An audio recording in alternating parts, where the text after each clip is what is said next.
Hello everyone, আশা করি তোমরা সকলে খুব ভালো আছো। যারা আমার আগের দিনের ভিডিওটা দেখোনি, আমাদের টয় ট্রেন বা জয় রাইডের যে ভিডিওটা, তাহলে অবশ্যই পারলে একবার চেক করে নিও। আমার আজকের ভিডিও দার্জিলিংয়ের রোপওয়ে নিয়ে সমস্ত বৃত্তান্ত আজকে আমার ভিডিওতে থাকছে। পাহাড়ের রানী দার্জিলিং আর দার্জিলিংয়ের এই অন্যতম আকর্ষণ রোপওয়ে। এই যে সিঁড়িটা দেখছো, সিংমারি থেকে গাড়ি চেপে আমরা কিন্তু এখানে নেমে গেছি। এখান থেকে রোপওয়েতে যাওয়ার মেন রাস্তা।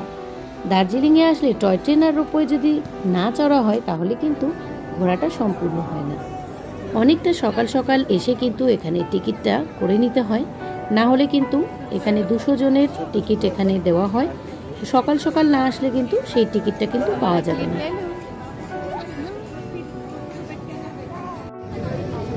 এই হলো রোপওয়ের লাইন, প্রচুর লাইন। আমরা প্রায় এখানে 1.5 ঘন্টা ধরে দাঁড়ানো।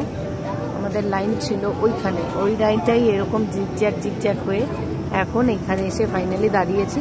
তারপরে এখন দেখা যাক যে কতক্ষণে রোপ পর্যন্ত যাওয়া হয়। আর এই যে রোপগুলো আসছে আর কিছু কিছু লোক আর কি এগোচ্ছে সামনে। আমরা গিয়েছিলাম অক্টোবর মাসে এবং সেই সময় ছিল সেই দিনটা ভীষণই কুয়াশাচ্ছন্ন, যে কারণে কিন্তু আমরা রোপ থেকে খুব সুন্দরভাবে যে ভিউটিটা আমরা উপভোগ করতে পারি। আর এইখানে শীতের দিকে আসলে এই দার্জিলিংয়ের যে রোপ চড়ার নিচে যে উপত্যকাটা দেখা যায়, এটা হচ্ছে রঙ্গিত ভ্যালি, এবং এটাকে কিন্তু রোপ থেকে দেখতে ভীষণই ভালো লাগে। মনে হয় জাস্ট একটু হাত বাড়ালেই চায়ের এই গাছগুলোকে ছোঁয়া যাবে। এই রোপের পাশে রয়েছে অনেক দোকানপাট। চাইলে তোমরা লাইনে দাঁড়িয়ে কিন্তু কিছু কেনাকাটা বা কিছু খাওয়া দাওয়া করে নিতে পারো। আমাদের যে ড্রাইভার ভাই ছিল, সে আমাদের কিন্তু এই রোপের টিকিট করে দিয়েছিল, কারণ নিজেরা যদি টয় ট্রেন চড়ে এসে এখানে টিকিট করতাম তাহলে কিন্তু আমাদের হয়তো এই রোপ চড়াটা হতো না। তো এটা ড্রাইভারদের বললে ওরা কিন্তু ভেতর থেকে এসে এই যাত্রা শুরু। একটা বিপ হবে, তারপরে ধাক্কা দিয়ে ওরা ভাসিয়ে দেবে একদম এই সুন্দর চা বাগানের উপরে রঙ্গিত ভ্যালি উপত্যকা। এই রোপে বসে দেখতে কিন্তু বেশ এই রোপওয়ের যে যাত্রাটা 40 মিনিটের যাত্রা, টোটাল যাওয়া আসা মিলিয়ে 5 কিলোমিটার। এবং টিকিট ফেয়ার বলে দিই, যারা অ্যাডাল্ট 260 টাকা করে মাথা পিছু, আর বাচ্চাদের জন্য চাইল্ডদের জন্য হচ্ছে 130 টাকা করে মাথা পিছু। টোটাল 40 মিনিটের কিন্তু এখানে ডিস্টেন্স রয়েছে।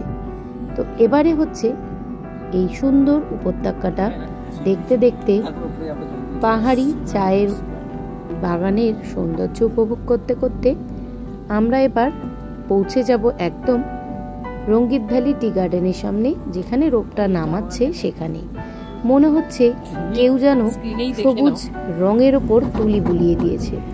অসাধারণ লাগছে দেখতে।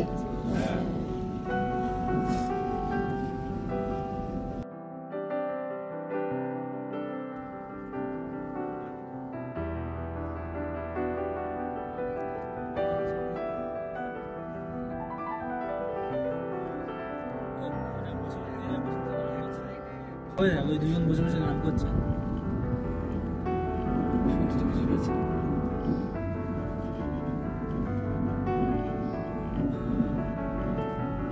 রোপ থেকে নামার পর কিন্তু বেশ কিছুটা সময় তোমরা ওখানে কাটাতে পারো।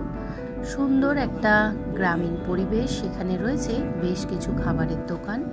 ওখান থেকে ম্যাগি, চা এই জাতীয় জিনিস কিন্তু ওখানে পাওয়া যায়। তো তোমরা পারলে অবশ্যই কিন্তু সেখান থেকে হালকা কিছু খেতে পারো। রয়েছে টয়লেটেরও ব্যবস্থা, তো আমরাও সেই রকমই করেছিলাম। এবং ওই গ্রামের মধ্যে দিয়ে যদি তোমরা বেশ কিছুটা পাহাড়ি উপত্যকা ধরে নেমে যাও, সেখান থেকে কিন্তু খুব সুন্দর ছবি তোলারও ব্যবস্থা রয়েছে। তো দেখো, আমরা রোপ থেকে কিন্তু বেশ কিছুটা জিনিস দেখতে পেয়েছি, তো সেটাই তোমাদের সাথে শেয়ার করলাম। ভীষণই সুন্দর একটা অভিজ্ঞতা। কিন্তু দুঃখের বিষয়, আমাদের কিন্তু ওখান থেকে ফেরার পথে আমাদের রোপটা কিন্তু আটকে গিয়েছিল। তো যাই হোক, সেটাও একটা অ্যাডভেঞ্চারাস একটা রাইড বলতে পারো।